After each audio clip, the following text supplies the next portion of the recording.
ಬಾಂಧವರಿಗೆ ಪ್ರಗತಿ ಚಾನಲ್ಗೆ ಆತ್ಮೀಯವಾದಂಥ ಸ್ವಾಗತ. ಇಂದಿನ ಈರುಳ್ಳಿಯ ಮಾರುಕಟ್ಟೆಯ ಬೆಲೆಯನ್ನು ನೋಡಿಕೊಂಡು ಬರೋಣ. ಇನ್ನೂ ಯಾರು ಹೊಸದಾಗಿ ನಮ್ಮ ಯೂಟ್ಯೂಬ್ ಚಾನಲ್ ನೋಡ್ತಾ ಇದ್ದರೆ ಸಬ್ಸ್ಕ್ರೈಬ್ ಆಗಿ.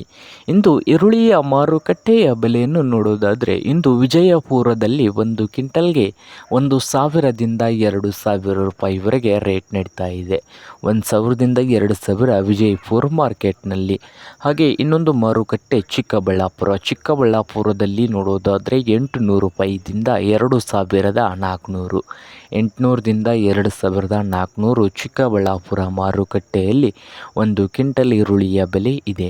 ಹಾಗೆ ಬಾದಾಮಿ ಮಾರ್ಕೆಟ್ನಲ್ಲಿ ನೋಡೋದಾದರೆ 1,000ದಿಂದ ಹಿಡಿದು 2,300, 1,000ದಿಂದ 2,300 ರೂಪಾಯಿವರೆಗೆ ಬಾದಾಮಿ ಮಾರುಕಟ್ಟೆಯಲ್ಲಿ ಒಂದು ಕ್ವಿಂಟಲ್ ಈರುಳ್ಳಿಯ ಬೆಲೆ ಇದೆ.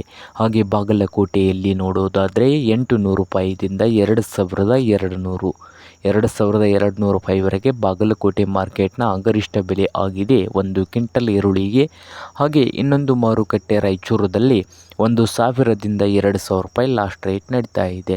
ಹಾಗೆ ಮಹಾರಾಷ್ಟ್ರದ ಸೊಲ್ಲಾಪುರದಲ್ಲಿ ನೋಡೋದಾದರೆ 600 ರೂಪಾಯಿದಿಂದ 2,200, 600ರಿಂದ 2,200 ರೂಪಾಯಿವರೆಗೆ ಒಂದು ಕ್ವಿಂಟಲ್ ಈರುಳ್ಳಿಯ ಬೆಲೆ ಇದೆ.